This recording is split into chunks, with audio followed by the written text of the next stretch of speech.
Hello, this is Andrew Murray, and we are beginning our class on the Declaration of Independence. This is your social studies class, and as you recall, we have been looking at the issues faced by the American colonies in 1776 and the years preceding that.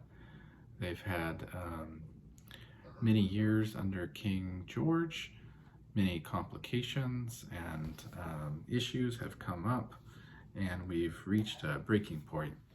And today we're going to look at, we've already discussed some of the advantages and disadvantages of being a part of the Kingdom of Britain and the colonists' perspective on that and the British perspective on that. We've discussed that already. And today we're going to look at what the colonists actually wrote when they wrote the Declaration of Independence. Now, in front of you, you all have a copy of the Declaration of Independence in its entirety, and I think it's very helpful to break this down into more manageable parts for understanding. And clicking through. The first part of the Declaration of Independence is known as the preamble. The preamble is a word which means the beginning or the explanation for what the purpose of the document is. And I will read the text with you and follow along with me. It says, when in the course of human events it becomes necessary for one people to dissolve the political bands which have connected them with another, and to assume among the powers of the earth the separate and equal station to which the laws of nature and of nature's God entitle them, a decent respect to the opinions of mankind requires that they should declare the causes which impel them to the separation. Well, that's a lot of old language. This was written in 1776, as you know, which was over 230 years ago. So let's break it down into more manageable parts. I think that will help. So the first clause, when in the course of human events, that just basically means this has happened. And the next clause, it becomes necessary for one people to dissolve the political bands which have connected them with another. That's basically saying the relationship between the colonies and the mother country, Britain. We're looking at that relationship, and we're needing to break it up or separate or dissolve that existing, we could call it a parent-child relationship or colonial country relationship. And the next clause says, among the powers of the earth, the separate and equal station to which the laws of nature and nature's God entitled them. So the founding fathers were religious, and they believed that there were natural laws that every person had. And this is basically a reference to that, saying that it was absolutely legitimate that people can dissolve the bonds between mother country and child country under certain conditions, and that the decent respect the opinions of the people writing this document is important.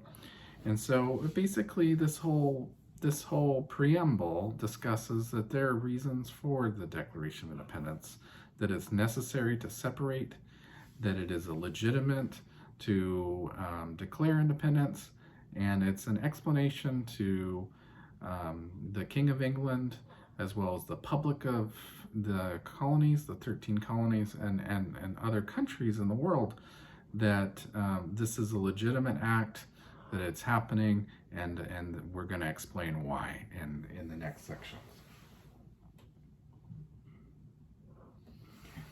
Part two of the Declaration of Independence really goes over what the colonists believe were their natural rights.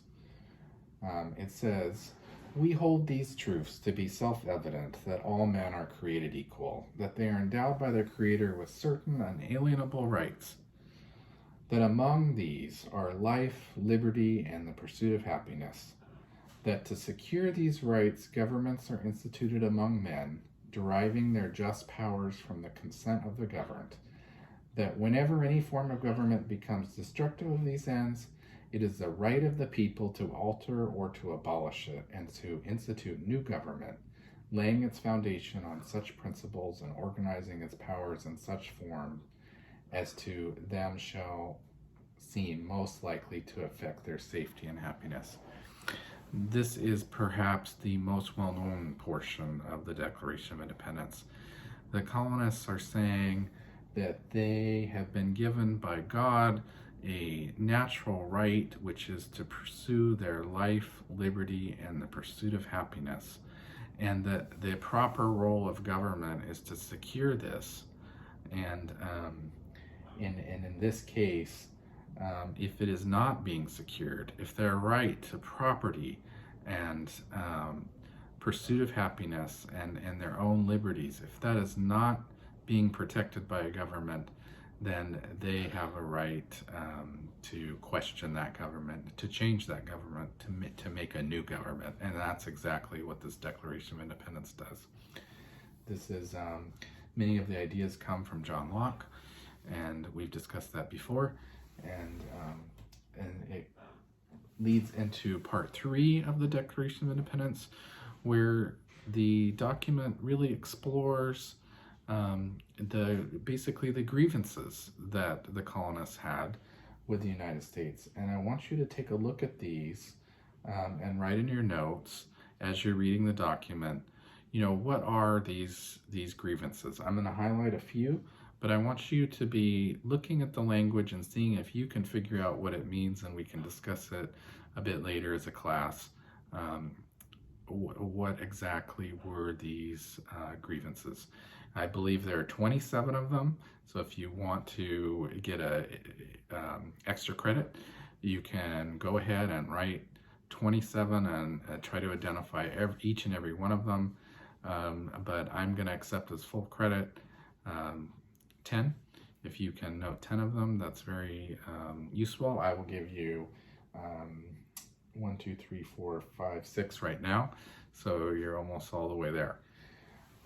First of all, the king refused to give the colonists representation in Parliament, and that was a very major problem because the colonists kept proposing rules, and the king would simply veto those rules, which was quite a slap in the face to these colonials. And there was also significant taxation going on. We've already discussed that before, the Stamp Act, some other ones. And the rallying cry among the colonists was no taxation without representation. So again, this was an attack on the colonists' view of their natural right to their property and their natural right to be able to form a government where they were represented.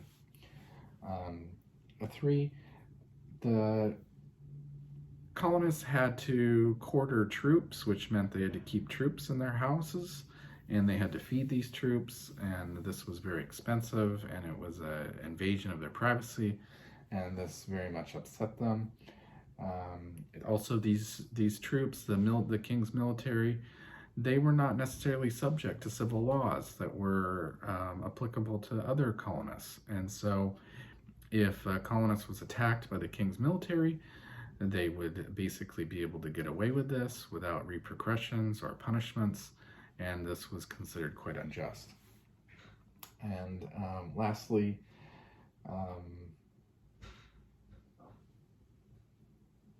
I think we covered 1, 2, 3, 4, and the last one would be that the colonists would submit laws to the king, and the king would veto those. So I think we covered that. What was to be done about these grievances? In the final section of the Declaration of Independence, the last section after the grievances, you will find the resolution, or what the colonists wanted to do. And I'll read to you the text. It says, "We therefore, the representatives of the United States of America, in General Congress assembled, appealing to the Supreme Judge of the world for the rectitude of our intentions, do, in the name and by the authority of the good people of these colonies, solemnly publish and declare that these united colonies are and of right ought to be free and independent states, that they are absolved from all allegiance to the British Crown, and that all political connection between them and the state of Great Britain is and ought to be totally dissolved, and that as free and independent states, they have full power to levy war, conclude peace, contract alliances, establish commerce, and do all the other acts and things which independent states may of right do, and for the support of this declaration, with a firm reliance on the protection of divine providence, we mutually pledge to each other our lives, our fortunes, and our sacred honor. So, in sum, this was the final statement that the colonies were in fact declaring entirely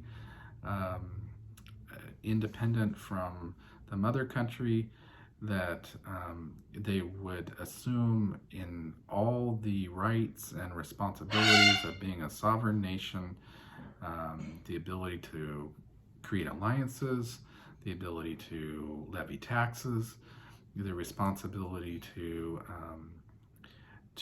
manage their economic and social affairs, the courts, everything. This was a completely sovereign United States of America. They named themselves, and they pledged on their lives, fortunes, and sacred honor that this was what they were going to do. And with that, we are going to move ahead and do our next learning activity, and I will explain that in a moment.